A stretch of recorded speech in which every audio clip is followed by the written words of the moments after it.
Hello everyone, myself Kabil Atmane. I'm from the Globalizer Indore, and today in this video we will discuss what are the basic document which is required when you apply for MS in US. Yes, जब आप US में MS के लिए apply करते हैं तो जो first question जो सभी स्टूडेंट्स के दिमाग में होता है कि what are that basic document which is required, which is compulsorily required कि जब आपको यूएस में एप्लीकेशंस करना है।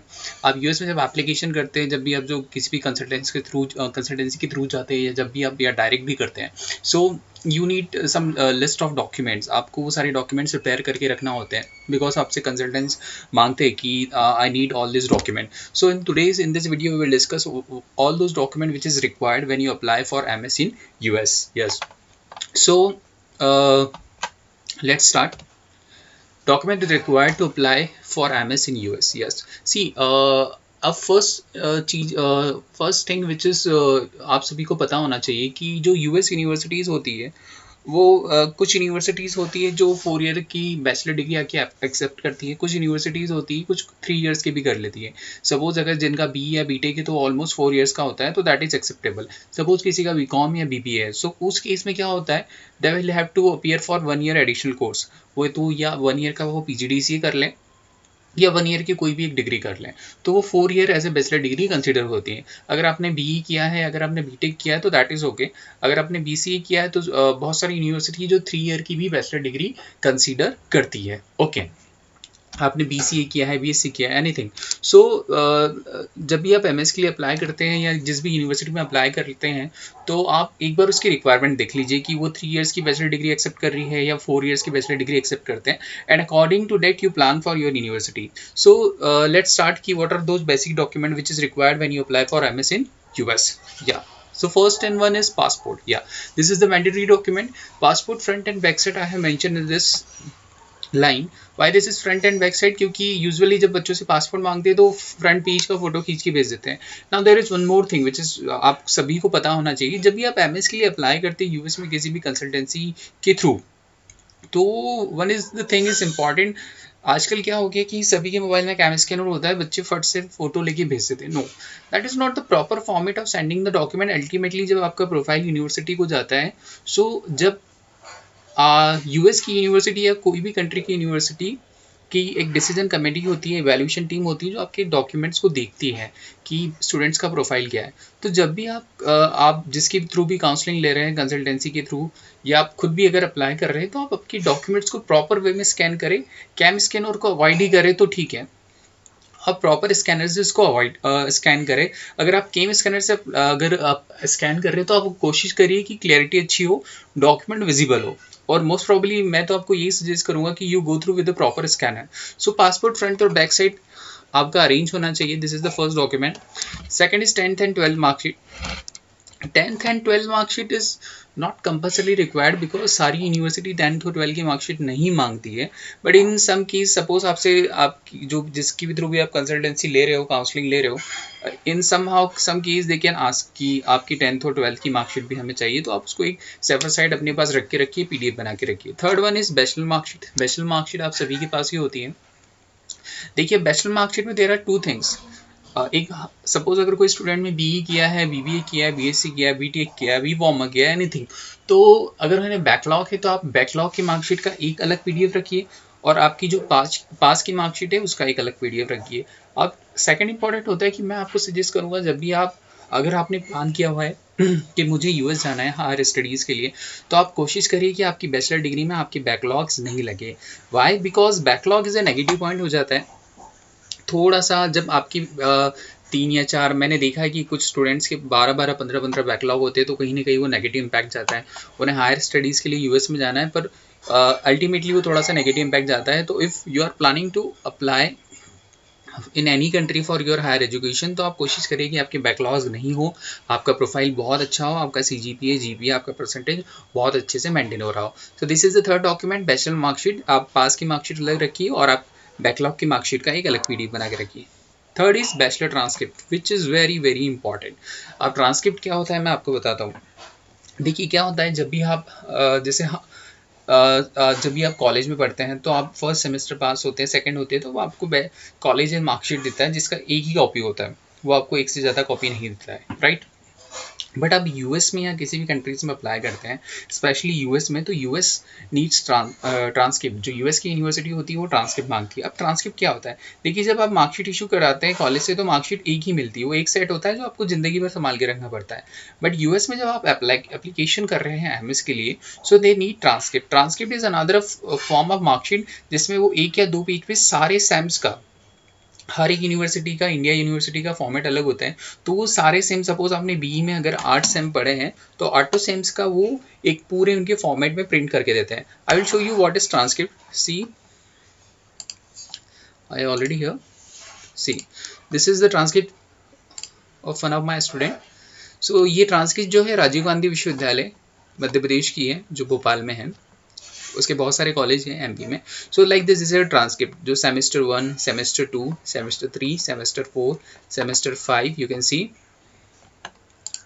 सेमेस्टर 5,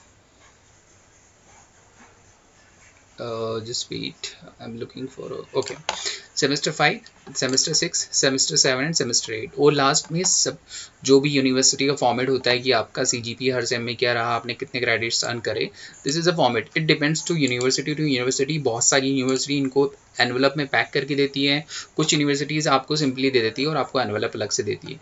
आप ध्यान रखिए कि जब भी आप यूनिवर्सिटी से ट्रांसक्रिप्ट ले रहे हो तो आपको अगर एनवलप में मिल रहा है तो दैट इज़ ओके। अगर यूनिवर्सिटी एनवलप नहीं दे रही है, सिंपल आपको इस तरह से प्रिंट करके दे रही है, तो आप यूनिवर्सिटी से एनवलप जरूर लें। Okay, so this is called transcript. Again देखिए, ऐसा लिखा होता है यहाँ पे, consolidated statement of marks transcript. Again I am saying, हर एक यूनिवर्सिटी का डिफरेंट फॉर्मेट होता है। आरजीपीवी जो है भोपाल में यूनिवर्सिटी है, वो पहले 4 या 5 पेज की ट्रांसक्रिप्ट देती थी, पर उन्होंने बहुत कंसोलिडेटेड छोटा सा फॉर्मेट कर लिया है, तो एक पेज में वो ट्रांसक्रिप्ट दे देते हैं। ठीक है, ट्रांसक्रिप्ट के लिए कैसे अप्लाई करना है, आप यूनिवर्सिटी में कॉन्टैक्ट कर सकते हैं। बहुत सारी यूनिवर्सिटी की वेबसाइट पे ऑप्शन है, आप ऑनलाइन भी अप्लाई कर सकते हैं, या आप कैसे भी you will have to approach ultimately to your university. आप ध्यान रखिए कि आप कॉलेज से ट्रांसक्रिप्ट इशू मत कराएं। बहुत बार क्या होता है, जो ऑटोनोमस कॉलेज होते हैं खुद भी ट्रांसक्रिप्ट दे देते हैं, but that is not acceptable in most of the universities. तो आप हमेशा ध्यान रखिए, जब भी आप ट्रांसक्रिप्ट इशू करा रहे हैं तो मेक श्योर कि आप जो ट्रांसक्रिप्ट है वो आपकी यूनिवर्सिटी से ही इशू कराए। So okay, clear. So next again,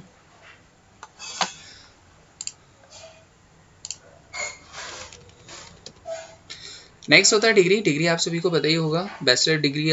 अब देखिए, लेसन टू थिंग्स, बहुत सारे स्टूडेंट्स होते हैं, सपोज उन्होंने बीई भी कर लिया और एमई भी कर लिया, उसके बाद वो एमएस के लिए जा रहे हैं, पीएचडी के लिए जा रहे हैं। सो इन देट केस आपको बैचलर की भी ट्रांसक्रिप्ट लगेगी, और आपने जो भी मास्टर डिग्री कही है इंडिया से, उस मास्टर डिग्री की भी आपको ट्रांसक्रिप्ट इशू करानी पड़ेगी। अल्टीमेटली आपने जितना भी एजुकेशन इंडिया से किया है उन सभी की आपको ट्रांसक्रिप्ट इशू करानी पड़ेगी। डिग्री अगर आपके पास बैचलर्स और आपने मास्टर्स किया है तो आपको मास्टर्स की डिग्री भी इन्वॉल्व करना पड़ेगी। Master documents if applicable, GRE, TOEFL, IELTS, PT score card. आप सभी को पता ही होगा, जब भी आप एमएस के लिए अप्लाई करते हैं यूएस में, तो आपको जीआरई, टॉफेल, आईएल्स, पीटी, अभी एक और टेस्ट आ गया, बिकॉज राइट नाउ कोरोना का टाइम चल रहा है, तो one of the corona time, it's very, आप सभी को पता है कि अभी पूरे वर्ल्ड में लॉकडाउन है, मोस्ट ऑफ द यूनिवर्सिटीज सब दूर चल रहा है, तो अभी देयर इज वन मोर एक टेस्ट इंट्रोड्यूस हुआ है, दैट इज कॉल्ड ड्यूलिंगो। पर जो मेन टेस्ट है होता है GRE, TOEFL, IELTS, PT. This are the main course exams होती हैं जो आपको अपेयर करना पड़ती है। बहुत सारी यूनिवर्सिटी जो आईएलटीएस से एक्सेप्ट करती है, ठीक है। सो दिस आर द, आप जीआरई, टोफेल और आईएल्स, जीआरई का जो आपको स्कोर कार्ड होता है वो आप ईटीएस की वेबसाइट से डाउनलोड कर सकते हैं। टोफेल का score card you can download from ETS website. IELTS, PT, आप आईएल्स का अगर आपने ब्रिटिश काउंसिल से दी है तो देखिए, आईएल्स और आईएल्स का जो स्कोर कार्ड है आपके घर पे ही टीआरएफ आता है, आप इसको डाउनलोड नहीं कर, आप डाउनलोड कर सकते हो, पर वो दैट इज़ नॉट एक्सेप्टेबल। तो आईएल्स जब आप अपियर होते हो तो आईएल्स का जो स्कोर कार्ड है 10 से 15 दिन में आपके घर पे आ जाता है, that is called TRF also. So GRE, TOEFL, IELTS, I can show you how GRE TOEFL का स्कोर कार्ड कैसे होता है। See, this is GRE score card, you can download this from the ETS website, this is acceptable GRE. Okay, there is one more thing, when you apply, जब आप exam देते हैं GRE की, तो आपको ऑप्शन आता है कि आप 4 या 5 यूनिवर्सिटीज़ में, 5 यूनिवर्सिटीज़ में आपका स्कोर भेज सकते हैं। तो मेक श्योर आप जब जीआरई आप दे ही रहे हो, जब भी आप प्लान कर रहे हो, तो आप ध्यान में रखिए कि आप कौन सी यूनिवर्सिटी में अप्लाई करना चाह रहे हैं। आप कंसल्टेंट से पूछ लीजिए कि आप, बिकॉज स्टूडेंट्स को पता नहीं होता है कि मेरी प्रोफाइल में मुझे कुछ यूनिवर्सिटी में अप्लाई करना चाहिए, तो आपके कंसल्टेंट से पूछ लीजिए आई एम प्लानिंग फॉर जीआरई, मुझे कुछ यूनिवर्सिटी में मुझे स्कोर भेजना है। तो आफ्टर जब आप अपना जीआरई का स्कोर एग्जाम दे देते हो, तो आपके पास 5 यूनिवर्सिटी में स्कोर भेजने का ऑप्शन होता है, क्योंकि अल्टीमेटली जब आप एग्जाम दे देते हो और फिर बाद में यूनिवर्सिटी में अप्लाई करते हो, तो university demands for official score. Now what is official score? ये this is a simple PDF. आप जब इसको अपने एप्लीकेशन में अपलोड करोगे तो this is called unofficial, but university मांगती है कि जिस भी एजेंसी के थ्रू आपने अपना स्कोर दिया है, सपोज आपने जीआरई दिया है ईटीएस के थ्रू, तो ईटीएस से उनको डायरेक्टली स्कोर यूनिवर्सिटी को जाना चाहिए। आपने जैसे ड्यूटी डलास में किया है, नॉर्थ ईस्टर्न में किया है, तो ईटीएस के थ्रू डायरेक्ट स्कोर जो है यूनिवर्सिटी को जाना चाहिए। तो उसमें 2027 जीआरई का एग्जाम, जीआरई का स्कोर भेजने के लिए डिफरेंट चार्ज लगता है और टॉफेल का स्कोर भेजने के लिए डिफरेंट चार्ज लगता है। तो जब भी आप जीआरई एग्जाम प्रिपेयर करें, तो आप कोशिश करें कि आप उन 5 यूनिवर्सिटीज़ का जो नाम है दिमाग में रखें कि मुझे आफ्टर द एग्जाम यहाँ पे स्कोर फॉरवर्ड करना है। Same way like this TOEFL का स्कोर कार्ड इस तरह से होता है, this is a TOEFL score card. Okay, इसको भी आप ईटीएस की वेबसाइट से डाउनलोड कर सकते हैं। Again come back to our main point. Sorry.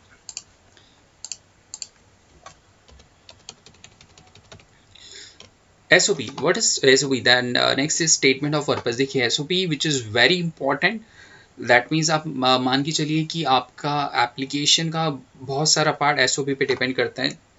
इसको स्टेटमेंट ऑफ पर्पस भी बोलते हैं, पर्सनल स्टेटमेंट भी बोलते हैं। हर एक यूनिवर्सिटी की वेबसाइट पे थोड़ा अलग अलग होता है। Now what is SOP? Suppose I am the student, I am planning to apply for MS in US। मुझे नॉर्थ ईस्ट में अप्लाई करना है, मुझे यूनिवर्सिटी ऑफ साउथ फ्लोरिडा में अप्लाई करना है, बहुत सारी यूनिवर्सिटी में अप्लाई करना है, 5 से 6 यूनिवर्सिटी में अप्लाई करना है। देखिए, जब भी आप MS के लिए अप्लाई करते हैं US में, तो आप सिर्फ एक यूनिवर्सिटी को टारगेट मत करिए। अगर आप एक यूनिवर्सिटी को टारगेट करेंगे, पता चला आपका वहाँ से डिसीजन प्रॉपर नहीं आया, आपका रिजेक्ट आ गया, होल्ड आ गया, तो आप अल्टीमेटली आपका टाइम खराब हो जाएगा। तो जब भी आप प्लान कर रहे हैं, तो आप कम से कम 5 से 7 यूनिवर्सिटी में एप्लीकेशन करें, कि अल्टीमेटली जब आप डिसाइड करने बैठे तो आपके पास 4 से 5 ऑप्शन हो। Now we are talking about SOP। देखिए, स्टेटमेंट ऑफ पर्पस ये होता है कि हर university, each university require SOP। SOP एक वर्ड फॉर्मेट होता है जो 1 से 2 पेज का होता है। नॉर्मली आप जिस भी कंसल्टेंसी के थ्रू अपनी सर्विसेज लेते हैं काउंसलिंग की, तो वो उनकी पूरी टीम होती है, वो उसको प्रिपेयर करती है। in globalizer also we are having our own team which prepare SOP। तो SOP में प्लेसरिज्म नहीं चलता है। सपोज किसी स्टूडेंट ने ऑलरेडी अप्लाई किया है और आपने उसका SOP में कॉपी पेस्ट करके आपने खुद अप्लाई कर दिया, तो यूनिवर्सिटी उस SOP को कंसीडर नहीं करती, क्योंकि उनके पास सॉफ्टवेयर होते हैं प्लेजरिज्म चेक करने के। तो SOP अगर आप एप्लीकेशन कर रहे हो, तो आपका SOP बिल्कुल फ्रेश होना चाहिए, कहीं से कॉपी पेस्ट नहीं होना चाहिए। 1 या 2 पेज का SOP होता है। SOP में आपके पूरे गोल्स होते हैं कि आपकी क्या प्लानिंग है, आप US में पढ़ने के लिए क्यों आ रहे हो, आपको यूनिवर्सिटी के बारे में लिखना पड़ता है, आपको अपना पूरा इंट्रोडक्शन देना पड़ता है कि आपने ये सारा GPA किया, आपने ये कोर्सेज पढ़े और आपका अल्टीमेटली मोटिव क्या है, आप उस यूनिवर्सिटी में क्यों अप्लाई करना चाहते हैं। So that is called SOP, statement of purpose. LOR is called letter of recommendation. See, nowadays what is happening, earlier days, अभी जब I'm talking, if we will talk about between 2007 to 2012 तक, most of the universities में हमें packet भेजना पड़ते थे जो LOR होते थे। LOR is letter of recommendation। बहुत से स्टूडेंट्स को पता नहीं होता है what is LOR। LOR is a letter of recommendation। Suppose आपने कॉलेज में BE कर लिया 4 साल का, है ना, तो अब आप 2018 में अपनी BE पास आउट कर लिया एंड यू आर 2019 में आप बाहर पढ़ने जा रहे हैं, तो आपको कॉलेज की किसी भी 3 फैकल्टी से LOR लगते हैं। LOR means letter of recommendation. तो पहले के टाइम में LOR जो फैकल्टीज थी, letter of recommendation proper envelope में 8 से 10 एक फैकल्टी, क्योंकि अगर आप 7 जगह अप्लाई कर रहे हैं, तो आपको 7, I am talking about earlier days, तो आपको 7 LOR लेना पड़ते थे ईच फैकल्टी से, क्योंकि आपको वो LOR की कॉपीज जो है, सिल पैक कॉपीज जो एनवेलप में फैकल्टीज देते थे, आपको अल्टीमेटली US यूनिवर्सिटीज़ को पहुंचाना पड़ता था। Now it is different. आप 1 या 2 कॉपी ले लीजिए और LOR का first I will show you LOR का फॉर्मेट कैसा होता है। सी, दिस इज LOR जो मेडिकेस ग्रुप ऑफ इंस्टीट्यूशन का है, जो मेरी एक स्टूडेंट ने इशू कराया था। This is call. तो LOR में इस तरह से फैकल्टी का नाम, उनका designation, email ID, mobile number होता है। जब भी हम ऑनलाइन एप्लीकेशन करते हैं तो हम ये पूरी डिटेल आपकी एप्लीकेशन में जो स्टूडेंट है वो फिल करते हैं। अगर आप जो भी कंसल्टेंसी के थ्रू आपकी सर्विसेज ले रहे हैं तो वो भी उनकी पोर्टल्स के थ्रू जब एप्लीकेशन करते हैं तो ये सारी डिटेल्स पोर्टल्स पे डालते हैं। तो जो ईमेल आईडी मेंशन होता है LOR पे, उस ईमेल आईडी पे आपके फैकल्टीज़ को एक ईमेल जाता है। तो वहाँ पे उन्हें एक डिजिटल फॉर्म जाता है उनकी ईमेल आईडी पे, and through that digital form उन्हें आपके बारे में लिखना पड़ता है। अगर आप इस तरह का LOR ले रहे हैं तो एक जो स्कैन कॉपी आपके फैकल्टी के पास भी रहने दीजिए कि अल्टीमेटली जब उनके पास जब मेल जाएगा तो वो सेम LOR अपलोड कर सकें। Max to max 2 to 3 minute का फॉर्म होता है। फैकल्टीज़ को आपके बारे में लिखना पड़ता है कि स्टूडेंट ने मेरे अंडर में स्टडी करी है, मतलब अच्छा लिखना पड़ता है, you can understand. So this is called LOR। हमें 3 LOR लगते हैं।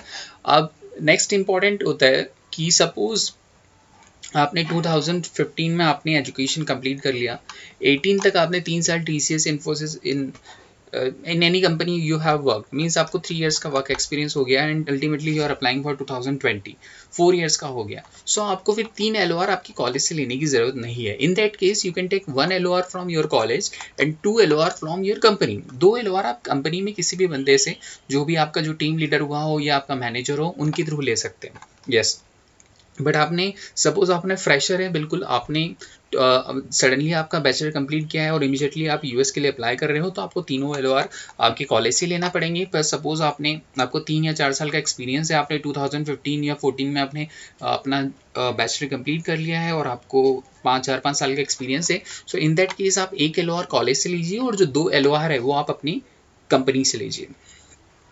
सो this are the main document list. I hope आप सभी को क्लियर हो गया होगा।